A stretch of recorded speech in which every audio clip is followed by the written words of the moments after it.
दोस्तों, एक AI app ने पूरी भाजपा सरकार की नींद उड़ा रखी है।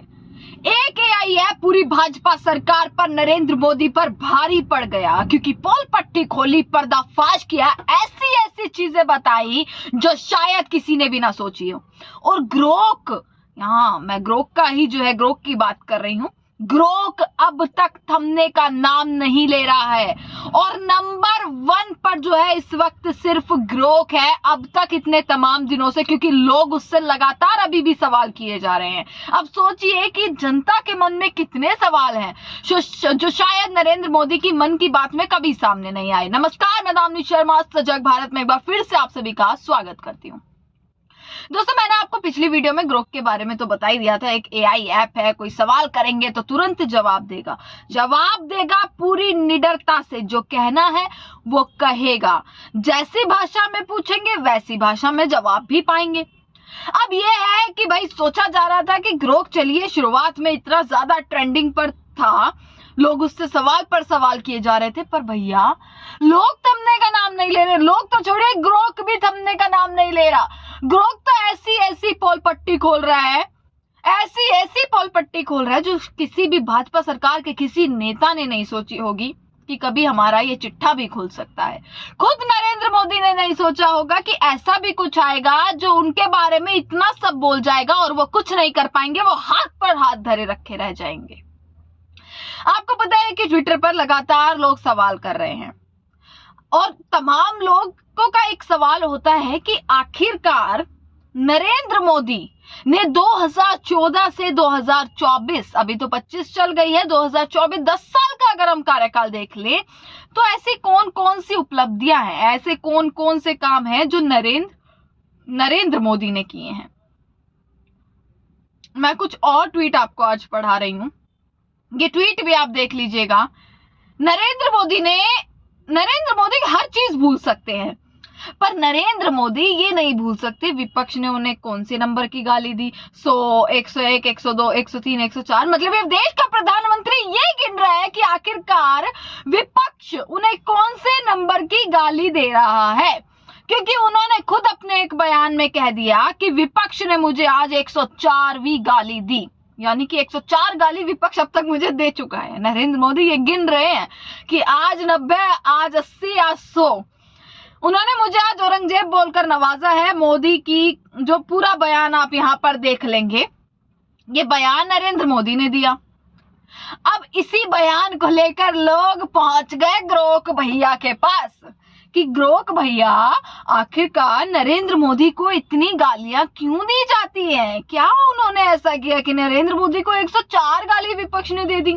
देश की जनता नरेंद्र मोदी को नकार रही है, ऐसा क्या हो गया? तो ग्रोक भैया से जवाब लेने के लिए एक ट्विटर यूजर हैं और आप जानते भी होंगे, नेहा सिंह राठौर, उन्होंने ये ट्वीट कर दिया कि ग्रोक, मोदी जी ने ऐसा क्या किया कि उन्हें गालियां दी जाती हैं? उनके 18 घंटे के कामकाज में गालियों का रजिस्टर मेंटेन करना भी शामिल है क्या? अब इस पर जवाब ग्रोक एक बिल्कुल निडरता से, ग्रोक ने बिल्कुल सामने, ऐसा लग रहा है जैसे 56 इंच का सीना नरेंद्र मोदी का नहीं है, ऐसा लग रहा है कि 56 इंच का सीना ग्रोक का है, क्योंकि जैसे उसके जवाब है भैया, लाजवाब, एकदम एक एक चीज बेबाकी से सामने रख देता है। मोदी जी को गालियां उनकी नीति जैसे CAA जो मुस्लिमों के खिलाफ मानी जाती है, 2002 के दंगे जिसमें तमाम लोगों की जो है वो मौत हुई, हालांकि कोर्ट ने उन्हें क्लीन चिट दे दी। डिमोनेटाइजेशन से जनता परेशान हुई। लोकतंत्र के कमजोर होने का भी आरोप नरेंद्र मोदी पर लगता है। उनके 18 घंटे काम में गालियां शामिल नहीं, पर विवादास्पद फैसले आलोचना लाते हैं। ये ग्रोक का जवाब था कि भाई ये ऐसा है, लोकतंत्र को भी आज नरेंद्र मोदी ने कमजोर कर दिया, जिस वजह से उन्हें गालियां दी जाती हैं। ये ग्रोक का जवाब जो है वो सीधा सीधा जवाब ग्रोक ने दिया। अब ऐसा भी लग रहा है कहीं ना, अब एलन मस्क का एक ट्वीट मैं आपको पढ़वा देती हूं, क्योंकि ग्रोक नंबर 1 पर इस वक्त है। और अगर एंड्रॉइड की बात करें ना, सबसे ज्यादा हैशटैग अगर यूज हो रहे हैं ग्रोक पर एंड्रॉइड में, तो सबसे ज्यादा ग्रोक पर हो रहे हैं। ये एलन मस्क ने ये खुद जानकारी दी है ट्वीट करते हुए। ये देख लीजिए उनका ट्वीट। एलन मस्क ने साफ लिखा, cool @grok is #1 on Android. और पूरी उनकी टॉप चार्ट्स की पूरी एक फोटो भी डाली है कि नंबर 1 पर है एंड्रॉइड में ग्रोक। तो अब ये देख लीजिए इस देश की जनता के अंदर, इस देश की जनता के मन में कितने सवाल होंगे कि उन्होंने ग्रोक से पूछना चाहा, क्योंकि इस देश के प्रधानमंत्री तो हमेशा मन की बात ही करते रह गए। वो मन की बात करी जिनका सवालों का जवाब वो मन की बात करी जो हमारे सवालों से ही मिलती नहीं थी। जो हम लोगों के सवाल थे वो उस मन की बात में उनका कोई जवाब नहीं था। इसलिए ग्रोक भैया को लाया गया और ग्रोक भैया पर्दाफाश करने लग गए। ग्रोक भैया पर जो है वो कोशिश की गई कि भाई रोक दिया जाए। IT मंत्रालय ने उन पर यह आरोप लगा दिया कि ये रूल्स फॉलो नहीं कर रहे हैं।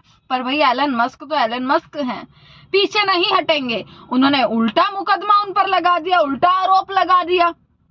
हालांकि अब तक कोई नोटिस जो है सरकार ने नहीं दिया ग्रोक को, और शायद ये नामुमकिन है कि ग्रोक को बैन कर दिया जाए। और जैसे जो इंडिया के यूजर्स हैं, जो भारत के नागरिक हैं, जिस तरीके से वो एक्स पर जाकर ग्रोक का इस्तेमाल कर रहे हैं, वो कहीं ना कहीं ये दर्शाता है कि लोग जानना चाहते हैं। अब जनता सवालों के जवाब जानना चाहती है और जिस तरीके से उन्हें जवाब मिल रहे हैं वो उससे संतुष्ट नजर आ रही है।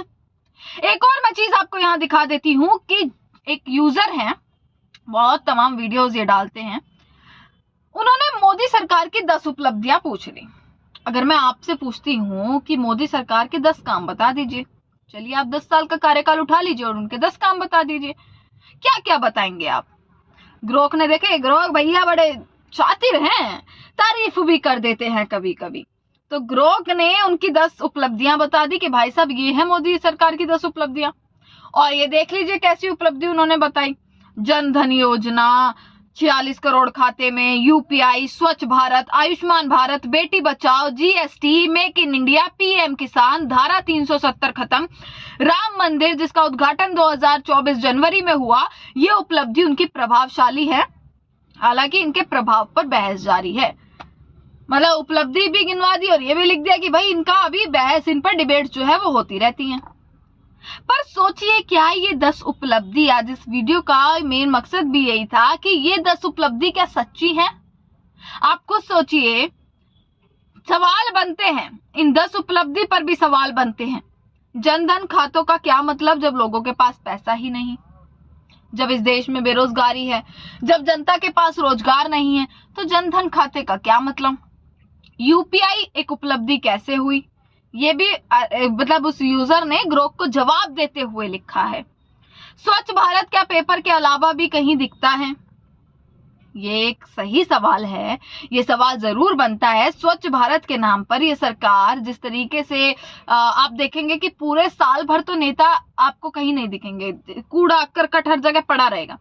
पर जैसे ही 2 तारीख आती है, 2 अक्टूबर आती है, तो नेता जो है वो झाड़ू लगाते हुए आपको दिखते हैं, नेता जो है कूड़ा करकट उठाते हुए आपको दिखते हैं, और बड़ी अच्छी पोस्ट बड़े गर्व के साथ, बड़े सीना चौड़ा करके डालते हैं कि देखिए हम ये हमारा देश है, हमें इसको साफ रखना है, हमें इसको स्वच्छ रखना है, आप भी शामिल हुए स्वच्छ भारत में। ये जो है कैसे स्वच्छ भारत उपलब्धि हुई? आयुष्मान से कितने लोगों का इलाज हो रहा है, ये एक सवाल बनता है। बेटी बचाओ से क्या सच में बेटियां बची? ये सवाल तो देखिए बिल्कुल जायज है। क्या इस देश में बेटियां सुरक्षित है? क्या इस देश में बेटियां बची? क्या ये नरेंद्र मोदी भूल गए? हाथरस में क्या हुआ, उन्नाव में क्या हुआ, किस तरीके से मणिपुर में बेटियां सुरक्षित हैं जिनको निर्वस्त्र करके घुमाया गया और उनका हालचाल भी नहीं जाना। उनका हालचाल भी देश के प्रधानमंत्री, देश के गृह मंत्री ने नहीं जाना कि आखिरकार ऐसा क्यों हुआ, आज तक वहां पर नहीं पहुंचे। तो ये सवाल जरूर बनता है, क्या इस देश की बेटी सुरक्षित है? तो देश की बेटियां अगर ये वीडियो देख रही हो ना, देश की महिलाएं अगर ये वीडियो देख रही हो, वो जरूर लिखिएगा क्या सुरक्षित है या नहीं। हालांकि कहा यह जाता है कि यूपी में अब बहुत सुरक्षित है लड़कियां, यूपी में बहुत सुधार हुआ है, उस चीज पर भी आप लिखिएगा कि कितना जो है क्राइम बढ़ा, कम हुआ। GST के बारे में बोला कि GST कैसे उपलब्धि हो सकती है।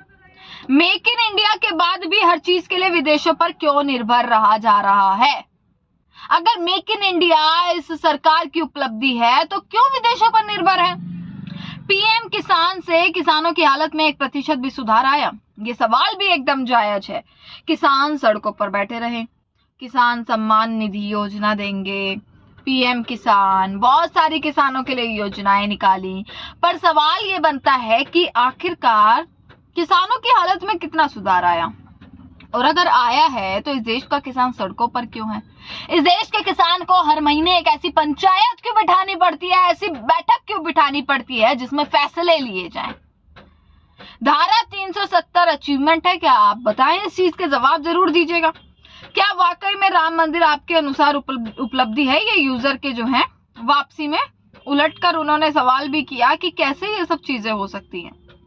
तो दोस्तों देख लीजिए आप, ग्रोथ थमने का नाम नहीं ले रहा है, और अगर ग्रोथ भी कम नहीं है तो इस देश की जनता भी कम नहीं है। एक एक सवाल पूछ रही है, एक एक सवाल का जवाब ले रही है, और संतुष्ट भी कहीं ना कहीं है, क्योंकि जिस तरीके से जो डेटा ग्रोथ प्रोवाइड कर रहा है, और ऐसा नहीं है एक पार्टी को लेकर ग्रोथ जो है वो इतना ज्यादा सक्रिय है, या एक पार्टी को लेकर इतना विरोधी है। कुछ पोस्ट ऐसे भी है जिसमें नरेंद्र मोदी की ग्रोथ ने तारीफ भी करी है।